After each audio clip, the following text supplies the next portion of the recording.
Jake Morrison stood at the edge of the landing platform and watched the red sun set over the alien landscape. The sky turned dark purple as night fell on Kepler 442b. 5 years ago, he had sworn never to return to this cursed planet. But here, he was again, and this time he planned to stay.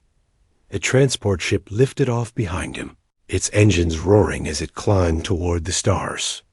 Jake and his team were now alone on one of the most dangerous worlds in the galaxy. The other colonists called it a death world. Jake called it home. He touched the scar on his left arm where the claws had torn through his suit 5 years ago. The wound had healed, but the memory never would. His younger brother Danny had died on this planet.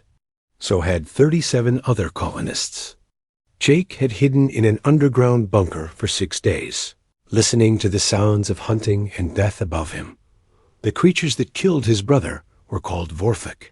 They were 12 feet tall with 6 arms and legs. Their skin was like armor, and they had claws that could cut through metal.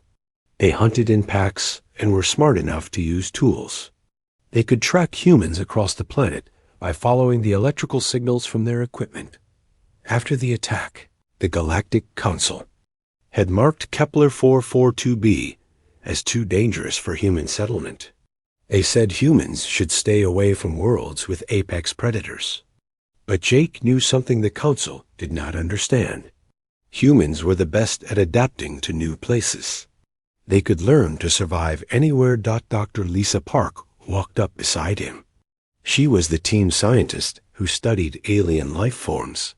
She had spent 3 years examining the dead Vorthic bodies they had recovered from the first attack. The sensors are picking up subsonic signals from the north, she said. They're back, Jake nodded. He had expected this. The Vorthic were territorial creatures. They would not ignore a new human settlement on their hunting grounds. How many? At least 6, maybe more. The signal patterns matched the recordings from 5 years ago. Lisa paused and looked at Jake. It might be the same pack. Jake felt his jaw tighten. The same pack that had killed Danny. The same creatures that had torn apart the first colony. They had come back to finish what they started. Carlos Rodriguez jogged over from the equipment station. He was their engineer and had designed all the new defensive systems. The perimeter is secure, he reported. All the sonic barriers are online. The electromagnetic dampeners are working. If they try to track us like before, they'll get nothing but static. The third member of their team was Nina Collins. She had been a marine biologist on Earth before becoming a survival expert. She knew more about predator behavior than anyone Jake had ever met. She was studying the sensor readings on her tablet. They're not approaching directly, Nina said. Look at these movement patterns. They're circling us, staying about 2 kilometers out. They're being careful. Jake studied the data. The Vorthic were moving differently than before. 5 years ago, they had attacked the first colony in a straight rush. They had used their speed and strength to overwhelm the human defenses. But now they were taking their time. They remember us, Jake said. They know we're dangerous. That's good and bad, Nina replied. Good because it means they're cautious. Bad because it means they're learning. The team had spent 2 years preparing for this moment. They had studied every piece of data from the first attack. They had analyzed Vorthic behavior, biology, and hunting patterns. They had designed new equipment that could hide human electromagnetic signatures. They had learned the planet's geography and weather patterns. Most importantly, they had learned from their mistakes. Jake looked at his team. Each of them had volunteered for this mission, knowing they might not survive. Lisa wanted to prove that humans could coexist with alien predators. Carlos wanted to test his new defensive technologies. Nina wanted to study the most dangerous pack hunters in the galaxy. Jake wanted revenge. Remember the plan, Jake said. We don't engage unless we have to. We observe, We adapt, and we survive. Our job is to prove that humans can live on this planet. We can't do that if we're dead. Lisa checked her equipment one more time. The bioscanners are calibrated for Vorthic physiology. We'll know if they get within 500 meters of the base. Carlos activated the final defensive systems. Sonic disruptors are ready. If they try to communicate with those subsonic calls, we can jam their signals. Nina looked at the darkening sky. They'll probably test us tonight. Vorthic are nocturnal hunters. They'll want to see how we react to pressure. Jake nodded. The first colony had made the mistake of using bright lights and loud generators. They had announced their presence to every predator on the continent. This time, the human base was nearly invisible. The buildings were covered with materials that absorbed electromagnetic radiation. The power systems were shielded. Even their body heat was masked by thermal dampeners. The night grew darker, and the temperature dropped. Jake could hear strange sounds in the distance. The planet's other creatures were settling in for the night. Somewhere out there, the Vorthic pack was moving through the darkness, planning their next move. Contact, Lisa whispered, checking her sensors. 3 signatures moving in from the east. Jake grabbed his binoculars and scanned the tree line. The Vorthic were masters of camouflage, but human technology could detect them anyway. He saw a shadow move between the trees, too large and too fast to be anything else. They're testing our perimeter, Nina observed. They want to see if we'll panic and run. Jake smiled grimly. They're going to be disappointed. The Vorthic circled the base for 2 hours, never coming close enough to trigger the defensive systems. They were learning about human technology, just as the humans were learning about Vorthic tactics. It was a deadly game of chess, and both sides were studying their opponent's moves. Finally, the alien predators withdrew into the forest. The sensors showed them moving north, back toward their territory. But Jake knew they would be back. The Vorthic were patient hunters. They would take their time and plan their attack carefully. First contact successful, Carlos said, shutting down the active sensors. They know we're here, and we know they're watching. The real test starts tomorrow, Nina added. They'll begin psychological warfare. They'll try to wear us down mentally before they attack physically. Jake looked at his team. They were tired but determined. They had survived the first encounter with the Vorthic pack. But Jake knew this was just the beginning. The real battle would not be fought with weapons or technology. It would be fought with intelligence, adaptation, and the will to survive. As the team settled in for the night, Jake took one last look at the alien landscape. Somewhere in that darkness, the creatures that had killed his brother were planning their revenge. But Jake had spent 5 years preparing for this moment. He had learned everything he could about the Vorthic. He had studied their weaknesses and their strengths. He had adapted. The Vorthic thought they were the apex predators of Kepler 442b. They had ruled this world for millions of years. But they had never faced anything like humanity before. They had never encountered a species that could adapt faster than they could hunt. Jake closed his eyes and tried to sleep. Tomorrow, the real game would begin. The Vorthic wanted revenge for their losses 5 years ago. But Jake wanted something more. He wanted to prove that humans could not only survive on death worlds, but could thrive on them. The night was quiet except for the distant sounds of alien creatures moving through the forest. Jake listened to those sounds and began to learn their patterns. Adaptation had already begun. Jake woke up to the sound of Lisa screaming. He grabbed his weapon and ran outside to find her standing over a pile of dead animals. The creatures had been arranged in a perfect circle around their camp. Each animal had been killed in a different way. Some were torn apart. Others had their bones broken. A few were simply drained of blood. They did this while we slept, Lisa said, her voice shaking. The sensors never detected them. Nina knelt down beside one of the dead animals. It was a rabbit-like creature native to the planet. Look at the claw marks, she said. These are deliberate. They're not hunting for food.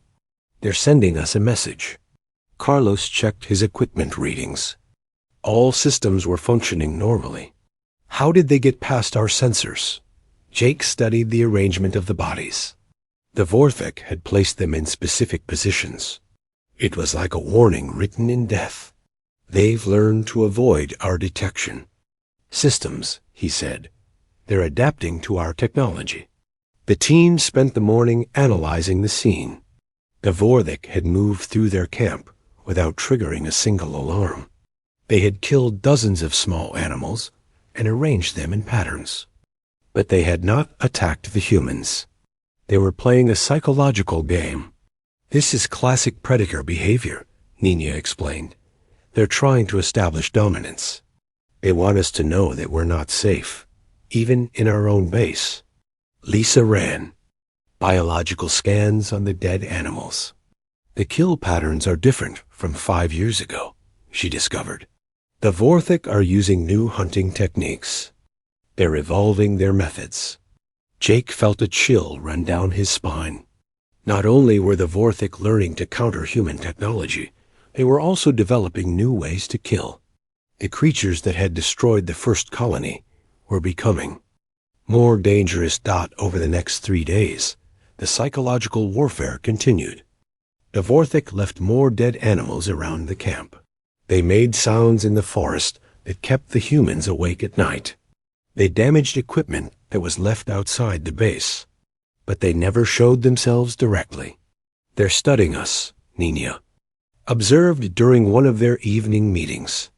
Every time we react to their actions, they learn something new about human behavior. Carlos had installed additional sensors and defensive systems, but the Vorthic found ways around each new measure. It's like they can predict what we're going to do, he said in frustration. Lisa made a disturbing discovery while reviewing this sensor data. I think I know why they're so good at avoiding our detection, she said. Look at these electromagnetic readings. The Vorthic are generating their own interference patterns. They're jamming our sensors. Jake stared at the data. That's not possible. They're animals. No, they're not, Lisa replied. They're intelligent predators. And they've had 5 years to think about how to hunt humans more effectively. The team realized they were facing a completely different enemy than before. The Vorthic had studied the first attack and learned from their mistakes. They had developed countermeasures to human technology. They had evolved their hunting strategies. Most importantly, they had become patient. We need to change our approach, Jake decided. If they're studying us, we need to study them back. We need to learn faster than they can adapt. Nina suggested they start tracking the Vorthic instead of just defending against them. We know they're nocturnal hunters. We know they use subsonic communication. We know they're territorial. We can use that information against them. The team began their own surveillance operation. They placed hidden cameras throughout the forest. They recorded Vorthic sounds and analyzed their communication patterns. They mapped the creatures' movement routes and identified their hunting grounds. What they discovered was frightening. The Vorthic pack was larger than they had thought. There were at least 8 adult creatures, plus several younger ones. They had built shelters in the caves north of the human base. They had established patrol routes that covered the entire area. Most importantly, they had designated specific roles for each pack member. It's a military organization, Nina explained. They have scouts, hunters, and guards. They're coordinating their activities like a trained army. Lisa identified the pack's alpha during one of their surveillance sessions. It was a massive creature, larger than the others, with scars covering its body. Some of those scars looked familiar. That's the one that attacked me 5 years ago, Jake said, studying the video footage. I remember those marks on its chest, where the emergency beacon cut it. The Alpha Vorthic was clearly the leader of the revenge mission. It had survived the first encounter with humans and had spent 5 years planning its return. The creature was not just hunting for food or territory. It was hunting for vengeance. This changes everything, Jake realized. This isn't a random predator attack. It's personal. The team noticed that the Alpha's behavior was different from normal Vorthic patterns. It took unnecessary risks to get closer to the human base. It stayed in the area longer than was tactically smart. It seemed obsessed with the humans in a way that other Vorthic were not. Trauma-induced fixation, Nina diagnosed. The Alpha was hurt badly in the first attack. Now it can't let go of the need for revenge. It's driving the entire pack to take risks they normally wouldn't take. Jake saw an opportunity. If the Alpha is obsessed with us, we can use that obsession against it. Carlos worked on developing new equipment based on their surveillance findings. He created sonic devices that could mimic Vorthic communication calls. He built electromagnetic scramblers that could confuse their natural tracking abilities. Most importantly, he designed traps that took advantage of Vorthic hunting behavior. Lisa discovered that the planet's unique mineral deposits could interfere with Vorthic senses. Certain areas with high concentrations of copper and iron created dead zones where the creatures could not track electromagnetic signatures. The humans could use these areas as safe zones. We're not just surviving anymore, Jake told his team. We're learning to fight back. The Vorthic seemed to sense the change in human behavior. Their attacks became more aggressive. They began testing the base defenses directly instead of just psychological warfare. They damaged power lines and water supplies. They tried to breach the perimeter barriers, but for every new attack, the humans had a counter-strategy. When the Vorthic cut power lines, the humans switched to backup systems the creatures could not find. When they contaminated water supplies, the humans had already identified alternative sources. When they tried to breach the barriers, they found traps waiting for them. A psychological war was becoming a battle of adaptation. Both species were learning and evolving their strategies. But humans had one advantage the Vorthic did not expect. They could change faster than any other species in the galaxy. Jake realized that the key to victory was not just surviving the Vorthic attacks. It was out-adapting them. Every time the creatures developed a new hunting method, the humans needed to develop 2 new defensive methods. Every time the Vorthic learned something about human behavior, the humans needed to change that behavior. We're going to beat them at their own game, Jake announced during their evening meeting. They think they're the perfect predators, but they've never faced a species that can adapt as fast as humans can. The team began preparing for the next phase of their plan. They would stop reacting to Vorthic attacks and start anticipating them. They would use the creature's own hunting instincts against them. Most importantly, they would prove that humans could not only survive on Deathworlds, but could become the apex predators themselves. Outside their base, the Vorthic pack circled, in the darkness, planning their next move. But inside the base, the humans were planning something the aliens could never expect. They were preparing to become the hunters instead of the hunted. The attack came at dawn. Jake heard the sonic alarm and rushed to the control room where Carlos was monitoring the sensors. 3 Vorthic had broken through the outer perimeter and were approaching the main building. But something was different about this attack. They're not trying to kill us, Nina observed, watching the creatures on the security cameras. Look at their movement patterns. They're herding us toward the east exit. Jake studied the tactical display. The Vorthic were positioned to cut off escape routes, but they were leaving one path open. It's a trap. They want us to run toward the forest. Lisa checked the biological scanners. There are more of them out there. At least 5 additional signatures waiting in the trees. If we run, we'll be surrounded. The team had prepared for this moment. Instead of panicking, they activated their counterplan. Carlos triggered the sonic disruptors that jammed Vorthic communication. Lisa released chemical compounds that masked human scent. Nina activated the electromagnetic scramblers that would confuse the creatures' tracking abilities, but the Vorthic had prepared too. They had brought tools made from the planet's crystalline rocks. The sharp stones could cut through the base's protective barriers. They had also learned to work in silence, using hand signals instead of their usual subsonic calls. They're adapting. Faster than we expected, Jake said, watching the creatures methodically dismantle their defenses. The Alpha Vorthic appeared on the eastern security camera. It was larger than Jake remembered, and its scars had healed into twisted patterns across its armored skin. The creature stared directly into the camera, as if it knew Jake was watching.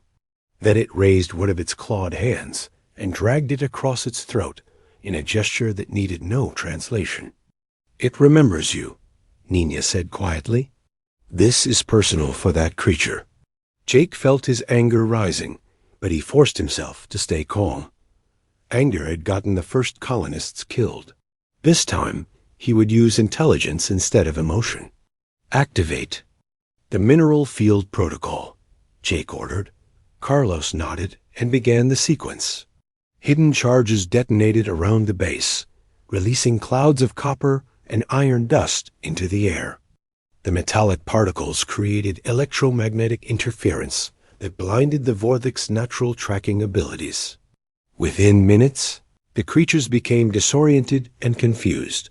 The humans used this opportunity to escape through a tunnel that led to one of the planet's natural mineral deposits. The underground passage had been Carlos's idea. It connected their base to a cave system filled with electromagnetic interference. In this dead zone, humans and Vorthic would be on equal terms. Jake led his team through the dark tunnels while the Vorthic searched for them above ground. The creatures' frustrated roars echoed through the cave system. They knew their prey had escaped, but they could not track them in the mineral-rich environment. "Phase 1 complete," Jake said as they reached a safe chamber deep underground. "Now we move to Phase 2. Nina had spent weeks studying the cave system and the Vorthic pack behavior. She had identified the creature's den in a series of caves 5 kilometers north of the human base. More importantly, she had discovered that the pack left their young unguarded during hunting expeditions. "We're not going to hurt their children," Lisa said firmly when Nina explained the plan. "We don't need to hurt them," Nina replied. "We just need to threaten them. Vorthic are pack animals. They'll do anything to protect their offspring." Jake understood the strategy. By putting the young Vorthic at risk, they could force the adult creatures to make emotional decisions instead of tactical ones. The Alpha's obsession with revenge would become a weakness instead of a strength. The team spent 2 days moving through the cave system toward the Vorthic den. They used their knowledge of the creature's patrol patterns to avoid detection. They moved during the day when most Vorthic were sleeping.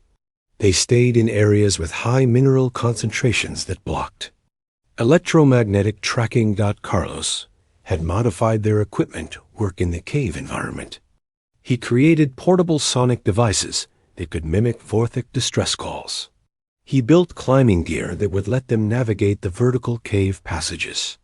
Most importantly, he designed non-lethal traps that could capture Vorthic without killing them. Lisa analyzed samples of Vorthic biochemistry and discovered something important. The creatures used specific pheromones to mark territory and identify pack members. By synthesizing these chemical signals, humans could confuse Vorthic social structures. "If we can disrupt their pack hierarchy, they'll become disorganized," Lisa explained. "Vorthic society depends on clear leadership.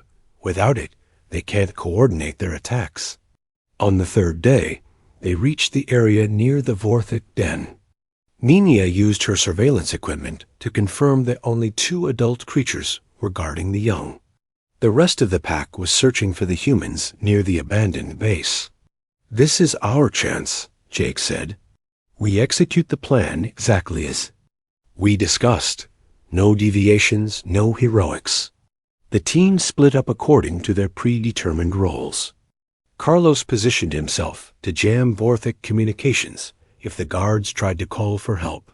Lisa set up equipment to release synthetic pheromones that would confuse the creature's social recognition systems.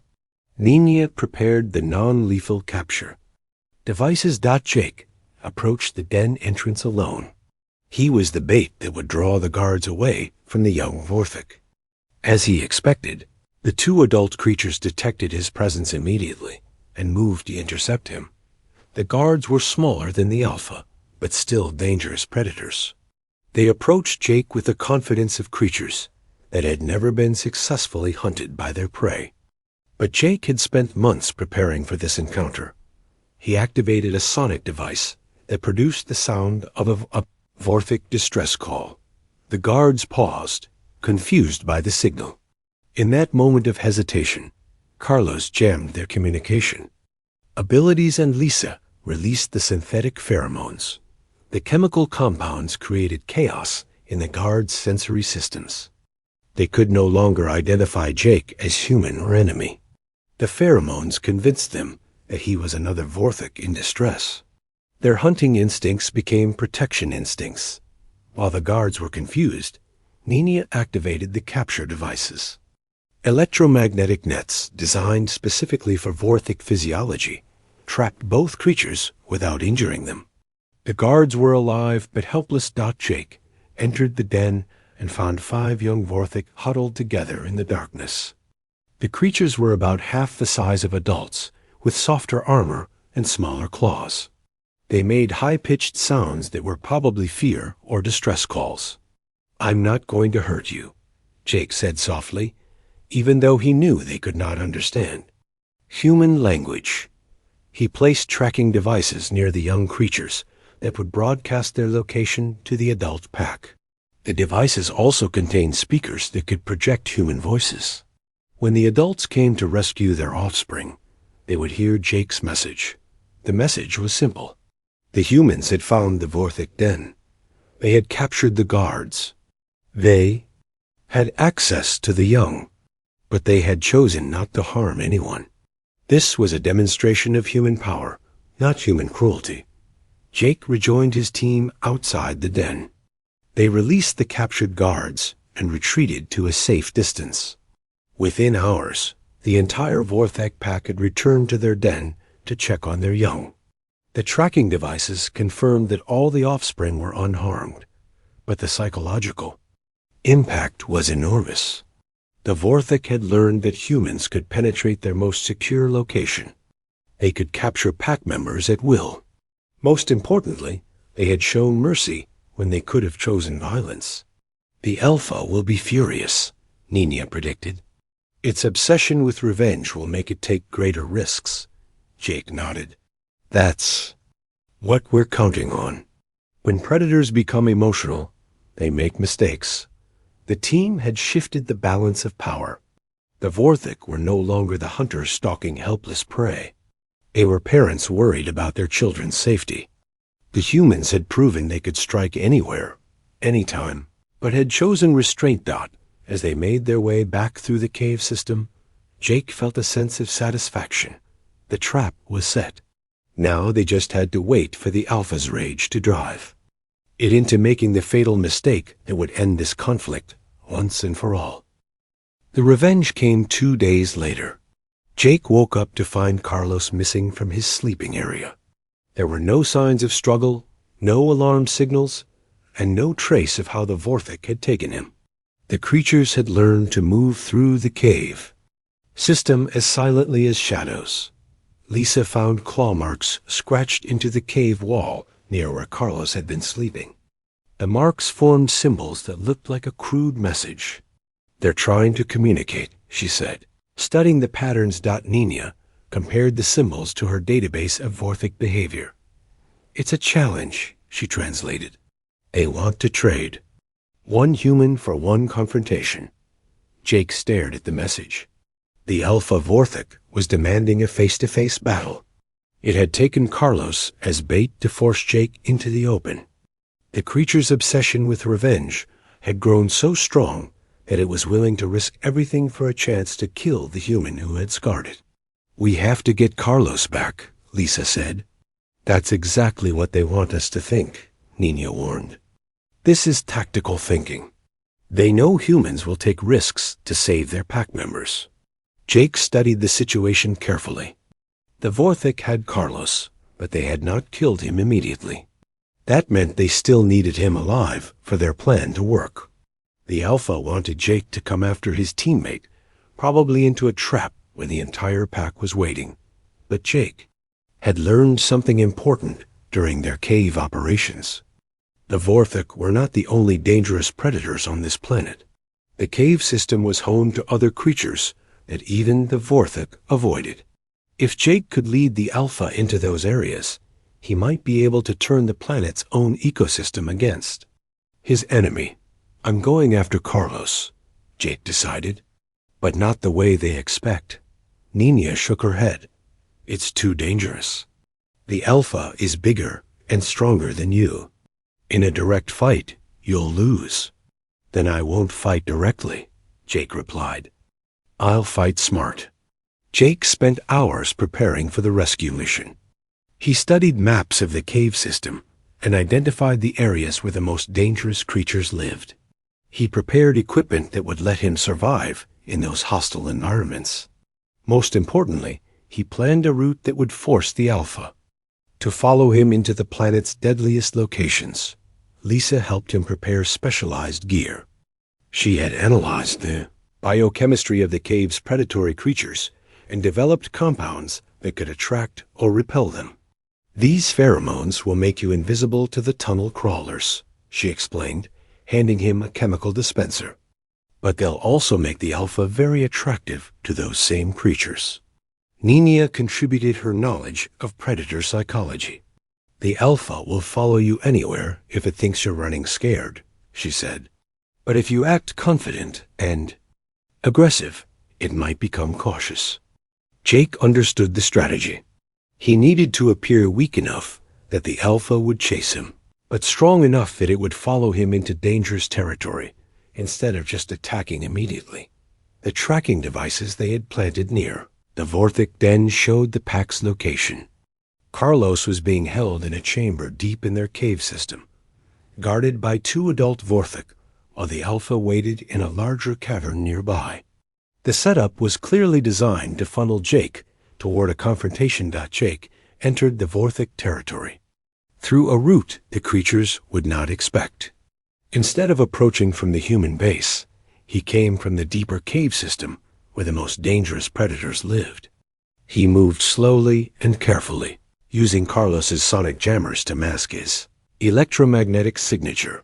The first guard detected him when he was 50 meters from Carlos's prison chamber. The Vorthic made a subsonic call that echoed through the caves, alerting the rest of the pack to Jake's presence.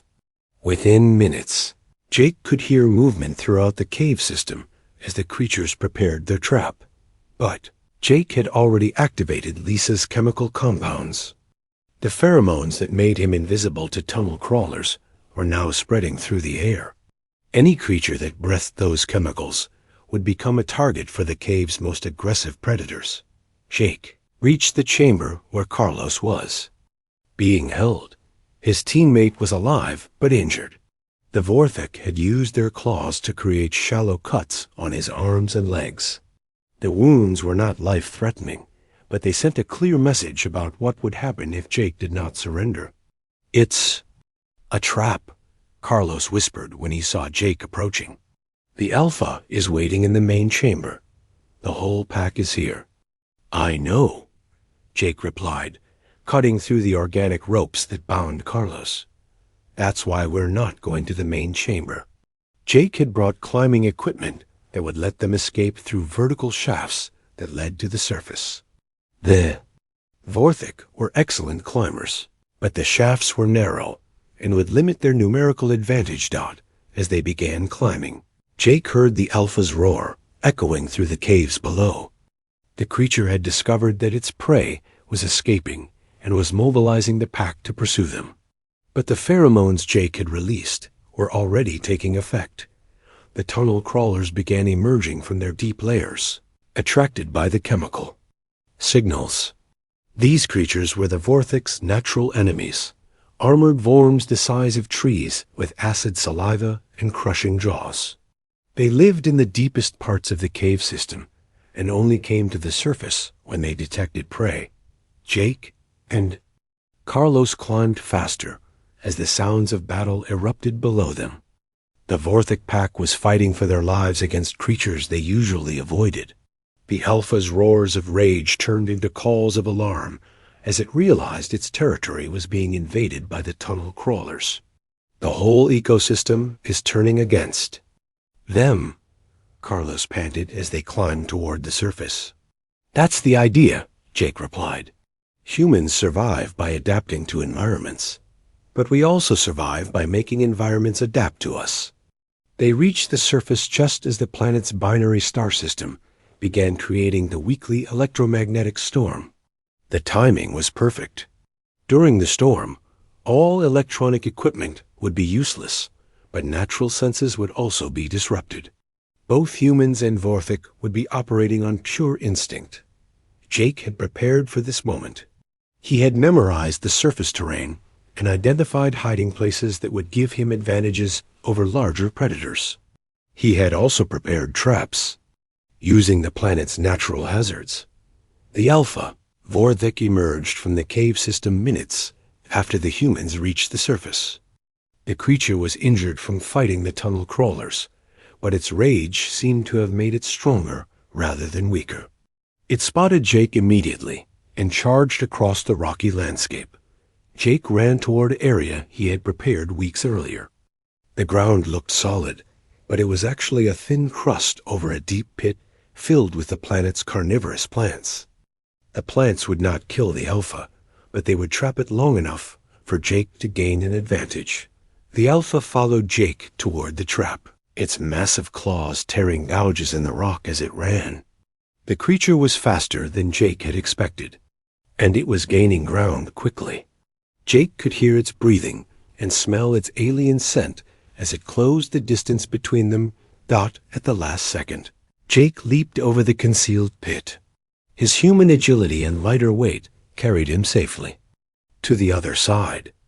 The Alpha, moving too fast to stop, crashed through the thin crust and fell into the pit among the hungry plants. The carnivorous vegetation immediately began wrapping around the Alpha's legs and arms. The creature roared and fought against the plants, but each movement only made them grip tighter. Within minutes, the most dangerous predator on the planet was completely helpless. Jake stood at the edge of the pit and looked down at his enemy. The Alpha Vorthic stared back at him with hatred and intelligence. But for the first time since their conflict began, Jake saw something else in the creature's eyes. He saw fear. The predator had become the prey. Jake stared down at the trapped Alpha Vorthic for a long moment. The creature struggled against the carnivorous plants that held it prisoner, but its movements were getting weaker. The plants were not killing it, but they were draining its strength. Slowly, Carlos limped over to the edge of the pit, his injuries making movement difficult. "We could leave it here," he said. "The plants will keep it trapped until it dies of exhaustion." Jake shook his head. "That's not why we came here." He activated his communicator and called to Lisa and Nina, who were monitoring the situation from their safe location. "Bring the medical supplies and the translation equipment," he said. "We're going to try something different." Within an hour, the rest of the team had arrived at the pit. Lisa set up her biological scanners, while Nina prepared the sonic equipment that could translate between human speech and Vorthic subsonic communication. Carlos assembled a portable medical station, despite his wounds. "You're not seriously thinking of helping that thing," Nina said, watching Jake prepare climbing gear. "I'm thinking of ending this war," Jake replied. "Both species have been fighting for survival. Maybe it's time to try coexistence. Jake rappelled down into the pit, staying just out of reach of the Alpha's claws. The carnivorous plants recognized him as an ally because of the chemical compounds Lisa had developed. They loosened their grip slightly, giving the Alpha room to breathe, but not enough to escape. The Alpha Vorthic watched Jake with suspicious eyes. It had stopped struggling and was conserving its energy. Even trapped and helpless, the creature was still thinking tactically. "I know you can understand some of what I'm saying," Jake said, activating the translation device. "You've been studying humans for 5 years. You learned our weaknesses and our patterns." The device converted his words into subsonic frequencies that the Alpha could comprehend. The creature's ears twitched, showing that it was listening. "My name is Jake Morrison," he continued. 5 years ago, your pack killed my brother Danny. You've been hunting me ever since because I wounded you in that fight." The Alpha made a low growling sound that the translator interpreted as acknowledgement. It remembered the encounter and the human who had scarred it. "But this war isn't about revenge anymore," Jake said. "It's about who belongs on this planet. You think humans are invaders. We think we're colonists. Maybe we're both wrong." Jake gestured toward the surface where Lisa was monitoring local wildlife. "This planet has room for both our species. Humans can live in the areas with high mineral concentrations where you can't track us. Vorthic can have the rest of the territory for hunting." The Alpha's response was a series of harsh sounds that translated as anger and rejection.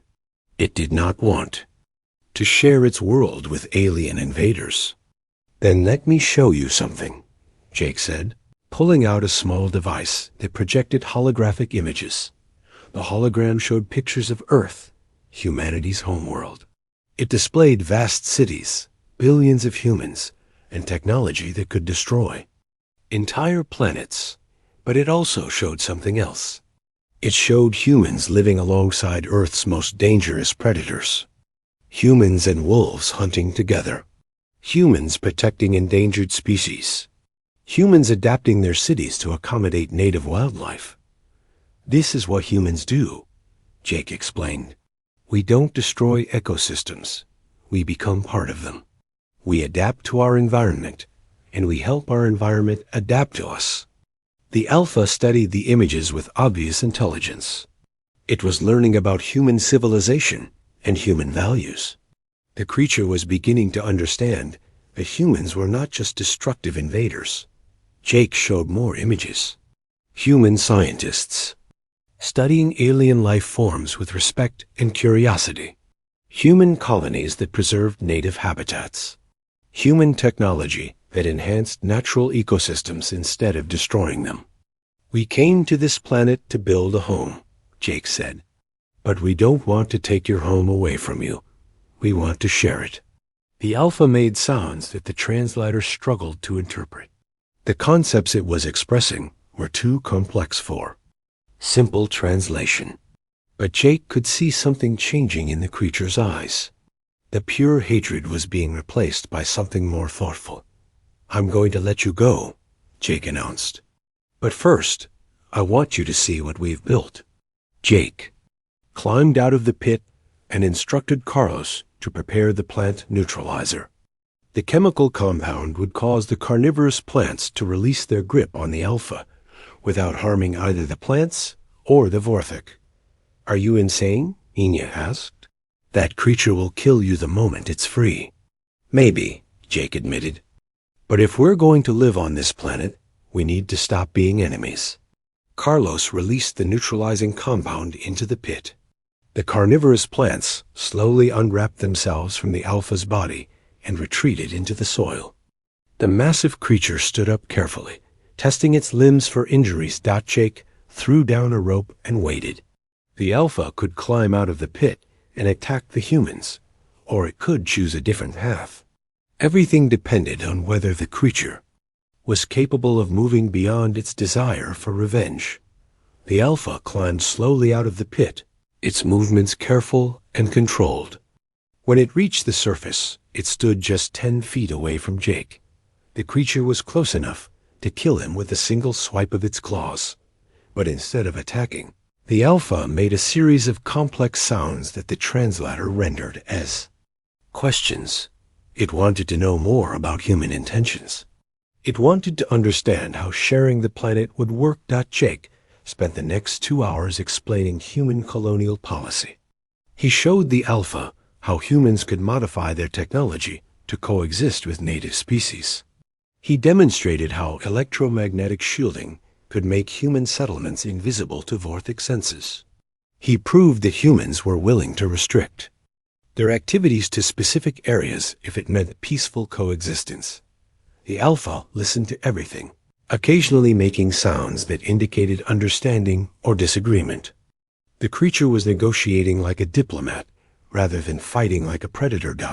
As the binary starstorm began to clear, both species could hear sounds from the cave system below.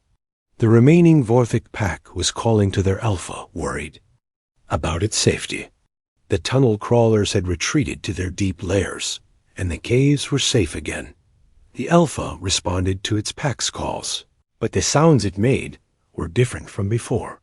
Instead of commands to attack, it was giving orders to withdraw. The creature had made a decision about the future of human-Vorthic relations. "It's calling off the war," Nina said, monitoring the subsonic communications. "The Alpha is telling the pack to return to their territory and avoid human settlements." Jake felt a wave of relief wash over him. The conflict that had started with his brother's death was finally ending, not with more violence, but with understanding. The Alpha turned to leave, but then it stopped and looked back at Jake. The creature made one final sound that the translator interpreted as a promise. If humans kept their word about coexistence, the Vorthic would keep theirs. Over the following weeks, both species began to establish new patterns of behavior. Humans restricted their activities to the mineral-rich areas that interfered with Vorthic senses. The Vorthic avoided human settlements and focused their hunting on the planet's abundant native wildlife. Jake's team became the foundation of the first permanent human colony on Kepler 442b. Other settlers arrived, drawn by proof that humans could survive and thrive on death worlds. The planet that had once been classified as too dangerous for human habitation became a symbol of human adaptability. The Vorthic, meanwhile, became an unexpected ally. Their knowledge of the planet's ecosystem helped humans avoid other dangerous predators. Their intelligence made them valuable partners in understanding the world's complex biology. Jake often thought about his brother Danny during those early days of the colony. Danny had died believing that humans and alien predators could never coexist. But his death had taught Jake something important about adaptation. Sometimes the greatest victory was not defeating your enemy, but turning them into an ally. The death world had become a shared world, and both species were stronger for it.